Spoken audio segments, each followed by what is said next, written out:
வணக்கம். வடலிய பிரதான செய்திகள். முதலில் தலைப்புச் செய்திகள். மீள் புதுப்பிக்கத்தக்க வலுசக்தி மூலங்கள் தொடர்பில் விசேட அவதானம் செலுத்துமாறு ஜனாதிபதி ஆலோசனை. சட்டவிரோத வாகன இறக்குமதி குறித்து சுங்க திணைக்களத்திடம் விசாரணை. இலங்கையின் பொருளாதார மறுசீரமைப்பு அமெரிக்கா எத்தகைய உதவிகளை வழங்கலாம்? இரு நாட்டு உயர்மட்ட பிரதிநிதிகளுக்கும் இடையிலான சந்திப்பில் ஆராய்வு. ஆஸ்திரேலியாவில் ஜூத வழிபாட்டு தளத்தின் மீது தாக்குதல். தொடர்வன விரிவான செய்திகள். ஜனாதிபதி அனுரகுமார திசாநாயக்க மற்றும் வலுசக்தி அமைச்சின் அதிகாரிகளுக்கு இடையிலான சந்திப்பொன்று வியாழக்கிழமை பிற்பகல் ஜனாதிபதி அலுவலகத்தில் நடைபெற்றது. இந்த சந்திப்பில் மீள் புதுப்பிக்கத்தக்க வலுசக்தி குறித்து விசேட அவதானம் செலுத்தப்பட்டதுடன் சூரிய சக்திகள் வேலை திட்டம் தொடர்பிலும் விரிவாக ஆராயப்பட்டது. ஒப்பந்தம் செய்யப்பட்ட வேலை திட்டங்களை மீளாய்வு செய்து அவற்றில் பயனுள்ள வேலை திட்டங்கள் விரைவில் ஆரம்பிக்குமாறு வலியுறுத்திய ஜனாதிபதி ஒப்பந்தம் செய்யப்பட்ட வேலை திட்டங்கள் செயல்திறன் அற்றவையாக காணப்படும் பட்சத்தில் அவை தொடர்பில் உரிய நடவடிக்கைகளை மேற்கொள்ளுமாறும் அறிவுறுத்தினார். வலுசக்தி அமைச்சர் மின் பொறியியலாளர் குமார ஜெயக்கொடி, இலங்கை மின்சார சபையின் தலைவர் கலாநிதி திலக் சியம்பலாப்பிட்டிய, இலங்கை நிலைபெறுதல் வலு அதிகார சபையின் தலைவர் பேராசிரியர் DMWG பண்டார, இலங்கை மின்சாரம் நிறுவனம் தலைவர் பொறியியலாளர்கள் ஜனக அலுத்கே, இலங்கை பெட்ரோலிய கூட்டுத்தாபனத்தின் தலைவர் DJ ராஜகருணா உள்ளிட்ட சிரேஷ்ட அதிகாரிகள் பலர் இந்த கலந்துரையாடலில் கலந்து கொண்டிருந்தனர்.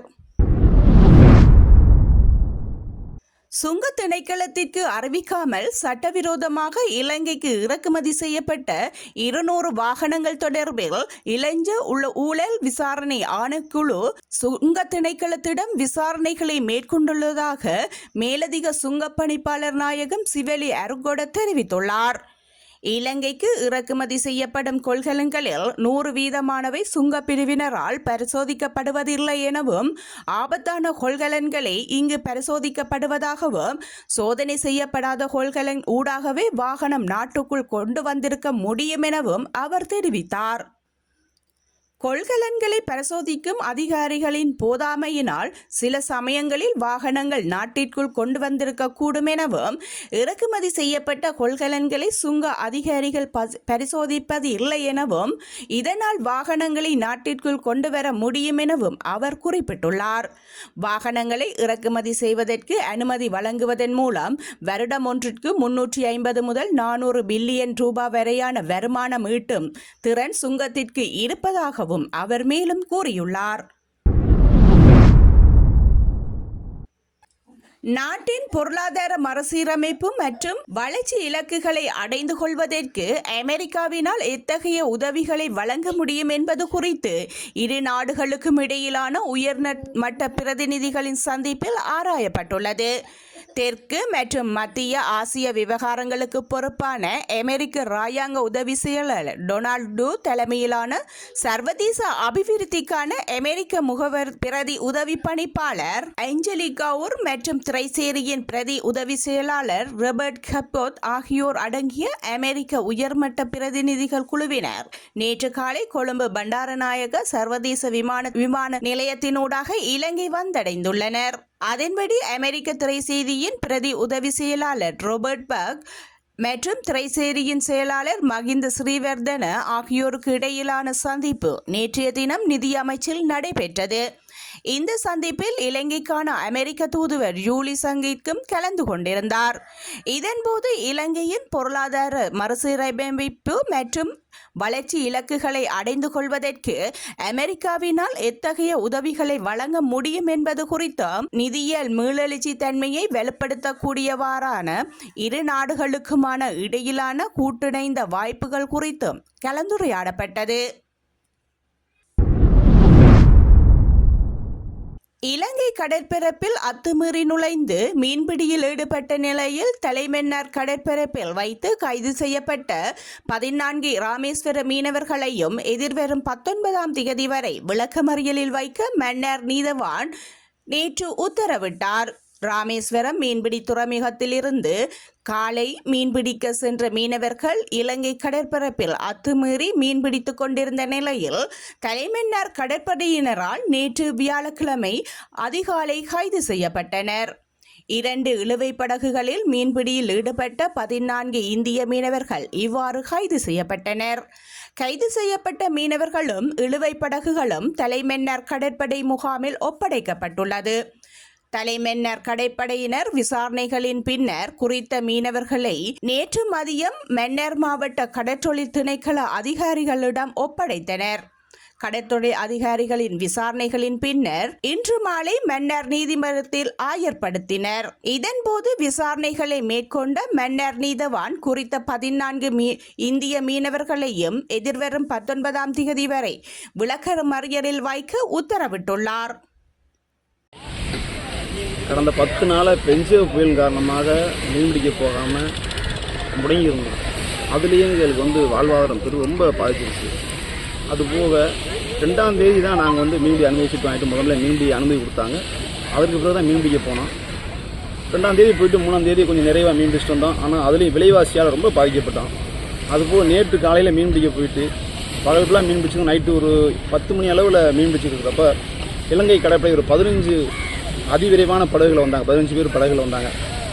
எங்களுடைய படகுகளை வெட்டி எங்கள் படகுகளை முட்டி எங்களை சித்திரவதைப்படுத்திட்டு ஒரு 2 படகுகளையும் கைது செய்துட்டு போயிருக்காங்க. எங்களுடைய வாழ்வாதாரம் ஏற்கனவே விலைவாசினாலையும் இப்படி சிறைப்பிடிக்கிறதுனாலையும் ரொம்ப பாதிக்கப்பட்டிருக்கோம். அதில் இந்த கடற்கரை ராமேஸ்வரம் மீனவர் அடிமட்டத்துக்கு பாதிக்கப்பட்டிருக்கோம். எங்களுடைய மீனவர்கள் சிறையிலையும் ரொம்ப கடுமையான ஒரு மனநிலை பாதிக்கப்பட்டிருக்காங்க. பிடிபட்டு வந்தவங்க ரொம்ப வருத்தப்படுறாங்க. அவங்களுக்கு உணவு கிடைக்காம தக்க பாதுகாப்பு இல்லாமல் ஒரு கொடுமையான சித்தத்தை அனுபவிச்சுட்டு இருக்காங்க. இதை யாராவது தலையிட்டு மத்திய மாநில அரசாங்கம் தலையிட்டு எங்களை கேட்குற மாதிரி ஏதாவது நல்ல ஒரு முடிவு எடுத்து கொடுத்தா அது நிறைவாக இருக்கும்.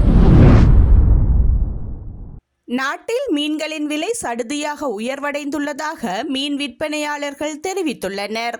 பேலியகொடை மீன் சந்தையில் 1 கிலோகிராம் தலபத் மீன் 2400 ரூபாய் முதல் 2500 ரூபாய் வரையிலும், பறவை மீன் 1 கிலோகிராம் 1400 ரூபாய்க்கும் விற்பனை செய்யப்படுவதாக தெரிவிக்கப்பட்டுள்ளது.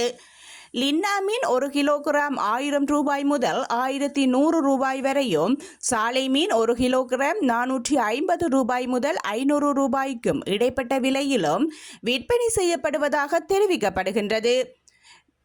பெங்கல் புயல் காரணமாக கடல்சார் ஊழியர்கள் பாரிய நெருக்கடிக்கு உள்ளாகியுள்ளதாகவும் தெரிவிக்கப்பட்டுள்ளது.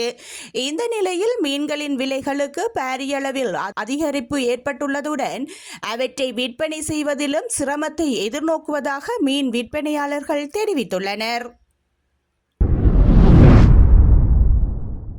யாழ்ப்பாணத்தில் வீடு புகுந்து தாலிக்கொடி உட்பட சில தங்க நகைகள் என 9 பவுன் நகைகள் களவாடப்பட்டுள்ளது. நேற்றைய தினம் ஏழாலை தெற்கு மயிலங்காடு பகுதியில் இந்த சம்பவம் இடம்பெற்றுள்ளது. வீட்டில் உள்ளவர்கள் வெளியே சென்றிருந்த வேளை மதியம் வீட்டின் கூரையை பிரித்து இந்த திருட்டு மேற்கொள்ளப்பட்டிருந்தது.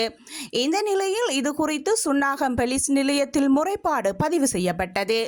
அதன் அடிப்படையில் குறித்த நகையை திருடிய அதே பகுதியைச் சேர்ந்த 20 வயதுடைய இளைஞர் ஒருவர் நேற்று கைது செய்யப்பட்டுள்ளார். இதன்போது அவர் திருடிய நகையும் மீட்கப்பட்டது. அவர் ஏற்கனவே பல திருட்டு சம்பவங்களுடன் தொடர்புடையவர் என போலீசார் தெரிவித்துள்ளனர். மேலதிக விசாரணைகளின் பின்னர் அவரை மெல்லாகம் நீதிமன்றத்தில் முற்படுத்துவதற்கான நடவடிக்கைகளை போலீசார் மேற்கொண்டு வருகின்றனர்.